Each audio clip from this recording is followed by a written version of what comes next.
오늘은 열왕기하 5장 말씀을 보도록 하겠습니다. 나아만 장군 이야기입니다. 많은 큐티나 설교에서 나아만 장군을 포로로 잡혀온 이스라엘 계집종과 비교를 하곤 합니다. 믿음이 없는 나아만 장군과 믿음이 있는 계집종과를 대비하곤 합니다. 계집종은 믿음이 있는 사람이란 설정 자체가 사실 문제입니다. 이미 계집종은 엘리사에 대한 이야기를 들으면서 자라온 이스라엘 사람입니다. 엘리사의 능력이 어떤지 잘 알고 있을 뿐이지 믿음이 대단한 것은 아니란 이야기입니다. 물론 나아만 장군에 비해서는 어린 소녀로서 믿음이 있는 사람이란 것은 인정할 수 있습니다. 하지만 나아만 장군이 믿음이 없는 사람이라고만 또 평가할 수도 없는 일입니다.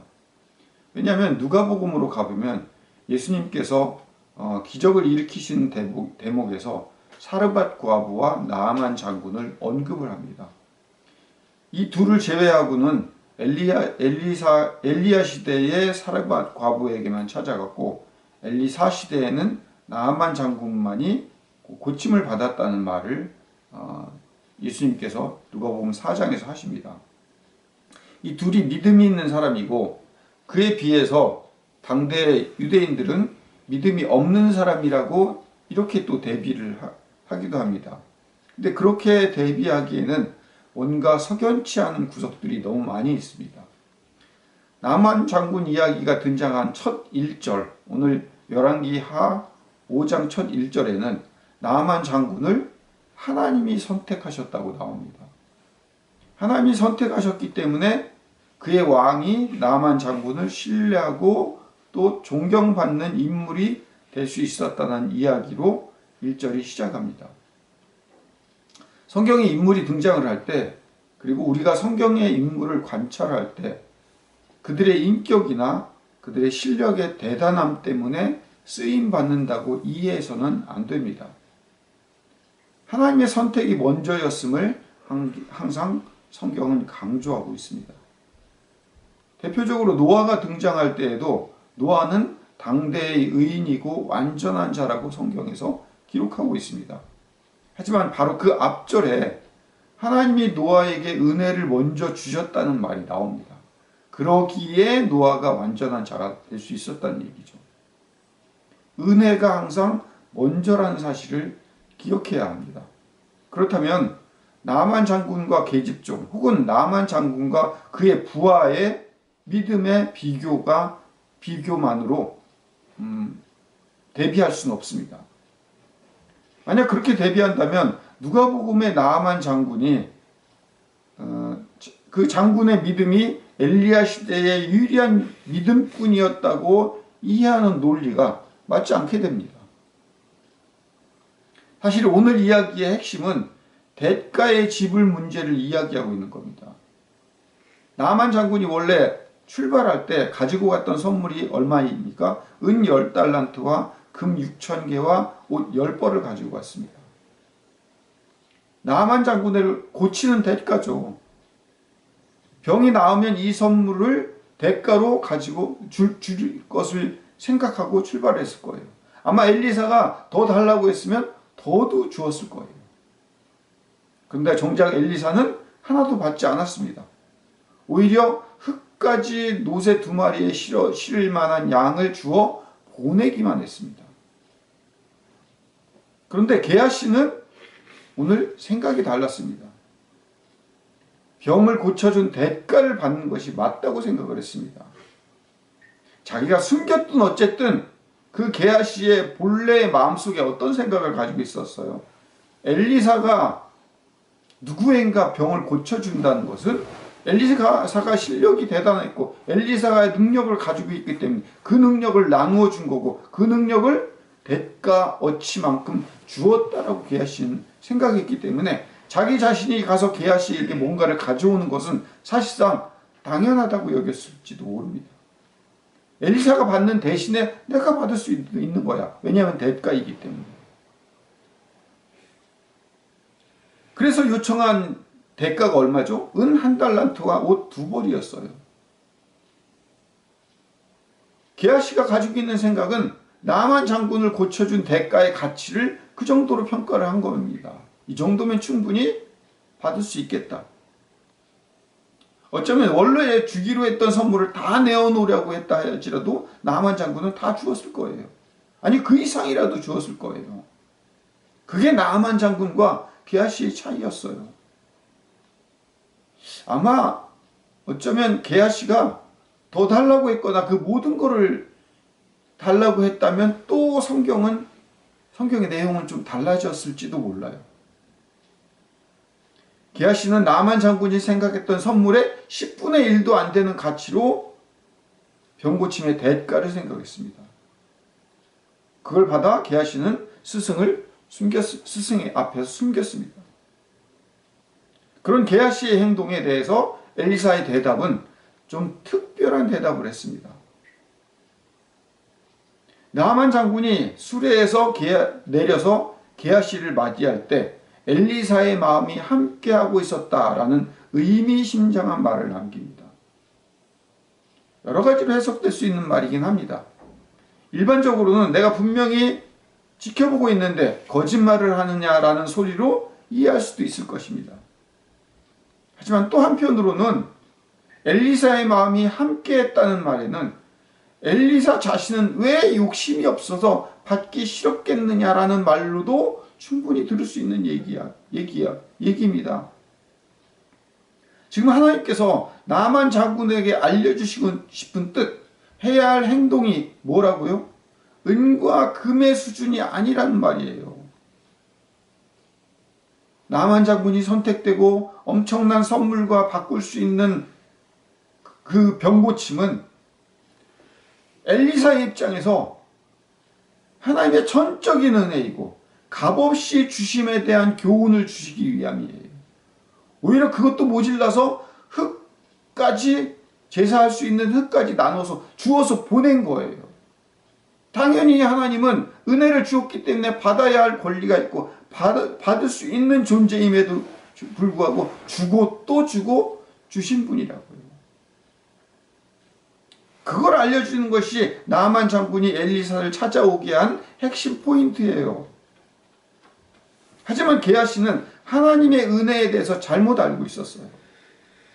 게하시는 엘리사 밑에 가면 어떻게 그 은혜를, 그 능력을 받아낼까, 그 대가를 받아낼까, 거기에만 집중했었던 거예요. 그리고 또한 게하시는 하나님의 은혜를 은 1달란트와 옷 2벌의 가치로밖에 여기지 않았었던 거예요. 하나님의 그 은혜를 자기가 생각한 최고의 가치라고 하는 은 1달란트와 옷 2벌. 은혜를 몇 푼의 가치로밖에 여기지 않았던 마음에 대한 벌을 받은 겁니다. 거짓말한 죄, 속인 죄의 대가 정도로 이해할 수 있는 수준이 아니에요. 그렇게 이해해야 신약의 누가복음도 제대로 이해할 수 있습니다. 엘리사가 사르밧 과부에게 간 일이나 엘리야가 사르밧 과부에게 간 일이나 엘리사가 나아만 장군에게 간 것은 하나님의 전적인 은혜를 얘기하고 있는 겁니다. 그 두 인물이 다른 사람에 비해서 잘나고 실력이 있기 때문에 혹은 믿음이 좋기 때문에가 아니란 얘기죠. 은혜를 설명하고 있는 거예요. 거기에 유대인이 누가복음에서 화난 이유가 뭘까요? 이방인에 비해서 믿음이 부족했다고 질타하는 것, 셈이 나서 예수를 죽이고 싶어하는 것, 그런 수준이 아니라 나아만 장군과 사르밧 과부가 하나님의 뜻에 의해 선택된 사람들이기에 하나님의 전적인 은혜이듯이 너희 유대인들은 하나님의 선택일 뿐인데 너희들은 잘나서 선민이 된 듯이 행동하지 않느냐, 이런 질타를 느꼈던 것이기 때문입니다. 가버나움과 갈릴리를 비교하면서 태어난 장소만으로 상대방을 무시했던 게 유대인 아닙니까? 선민과 이방인을 태어난 이유만으로 분리해서 비난하고 무시하는 행동이, 선택받은 백성이 하나님의 은혜 때문이라는 사실을 알지 못하고 행동하는 모습과 일치했던 겁니다. 마치 게하시가 은혜를 값으로 계산하려는 행동과 같음을 보여준 겁니다. 왜요? 누가복음에서도 분명히 앞에 주의 은혜의 해가 선포되게 하시기 위해 예수님을 보내셨다고 말씀하는 장면이 바로 앞에 나와 있습니다. 예수님이 왜 보내셨다고요? 왜 보내졌다고요? 은혜의 해가 선포되게 하기 위해서. 은혜에 대한 얘기가 누가복음 4장의 핵심이에요. 그걸 이해 못하는 유대인들은 예수님의 기적에 대한 일련의 사건들을 보고 그 기적을 은혜로 보지 못한 채 기적을 일으킨 사람의 실력, 기적을 일으킨 사람의 출신 성분과 가치로만 판단하는 그런 유대인들을 보여주고 있는 거죠. 오늘 우리가 하나님의 말씀을 듣고 있는 것은 전적인 하나님의 은혜입니다.